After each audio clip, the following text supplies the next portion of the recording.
Folks, coming up, is capitalism the only moral economic system in the world? The executive director of the Ayn Rand Institute will tell us why it is. That's next on The Source.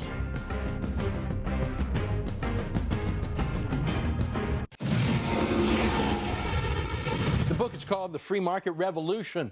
The theory is objectivism. The author is Dr. Yaron Brook. He's the boss of the Ayn Rand Institute in Irvine, California. He joins us here in Toronto today. Hey, welcome to Canada. Thanks. I tell you, we need a little bit more free marketism up here. What is the philosophy that undergirds your institute? What is objectivism, and who was Ayn Rand? Well, really, kind of objectivism on one foot is reality is what it is. You don't make it up. It exists independent of what you want it to be.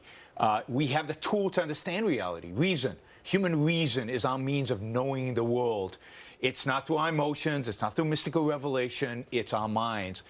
And our minds are the product of an individual. It's a feature of the individual. So morality is about the individual. It's about pursuit of one's own self-interest, rational, long-term self-interest.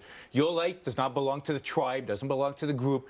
Your moral responsibility is not to others. It's primarily to yourself, to making your life the best life that it can be. And the only political system that allows individuals to use their mind, to use their reason, to pursue their own values, to make their life the best that it can be, is capitalism. And socialism and all the other forms of statism are immoral. They're wrong. The only moral system, the only system compatible with the individual's right to his own life, compatible with the individual's right to pursue his own happiness, is capitalism. You don't hear that kind of talk in Canada a lot. Now, when you started describing that, I mean, I've read Ayn Rand's book. I got into them in high school. I found them a little tough going, but in college, I devoured them. And I sensed that she was as hostile to statism as she was to organized religion. It seemed that way to me. Is it possible to be a religious objectivist, or is it more sort of an atheist philosophy? I don't think you could be a consistent objectivist and be religious. That is because we really do believe that everything needs to be guided by reason, that every piece of knowledge, you know it through reason or you don't know it. And at the end of the day, religion is about faith. Right. And faith is the opposite of reason. So to be a consistent objectivist, you certainly have to be, I think, an atheist. However, many people of religion adopt certain aspects of the philosophy. So they might adopt for themselves the idea of the pursuit of happiness, the idea of living from one's own life, pursuing one's own rational values, or even be proponents of capitalism.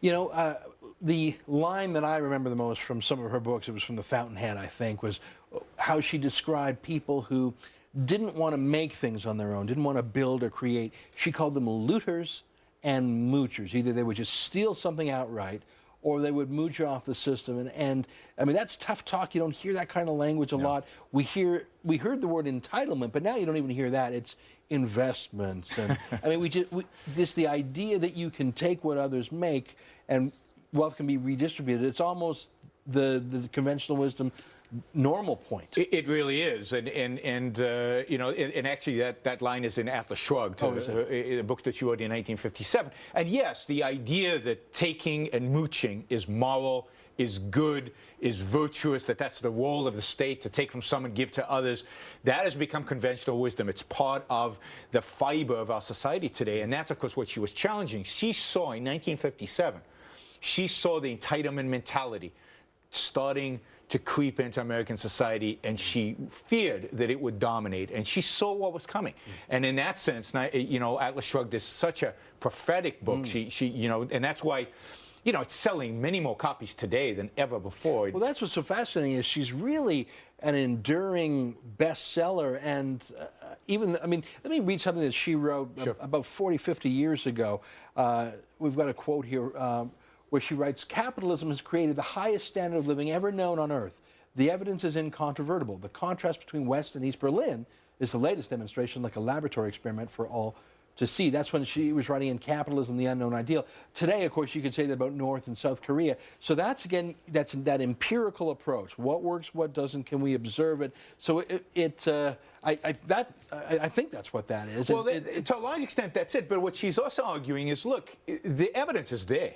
Why don't people see it? Yeah. Why is it that in spite of this enormous evidence that capitalism produces the good, it creates the wealth, even for poor people, there's no system better than pure capitalism? Yeah. And yet, Every country in the West is moving away from capitalism. Well, I think we're all moving away. And what she's arguing is that the problem is not economics. It's not a misunderstanding about economics. The problem is people have a perception that capitalism is somehow unjust. It's immoral. And that explains the entitlement She state. takes on altruism, doesn't Yes. she? And we think of the word altruism being a good Samaritan. I mean, that's, again, from the Bible. You're doing something for someone else out of charity. But Ayn Rand actually said that if you let altruism get out of hand, it can undermine the engine of our success. The term altruism really comes from a French philosopher in the 19th century called Auguste Comte. And what he meant by altruism, and what it really means deep down, is that your purpose in life, your moral purpose in life, is to live for other people, for the benefit of other people. You should never place your own interests first, always place other people's interests first. That's what altruism really means. It's not benevolence. And that's what she was rebelling against. She said, why? Why is somebody else's life more important than my own? Why should I sacrifice for others? Why shouldn't I live for myself? For myself in a rational, long-term sense that doesn't exclude philanthropy.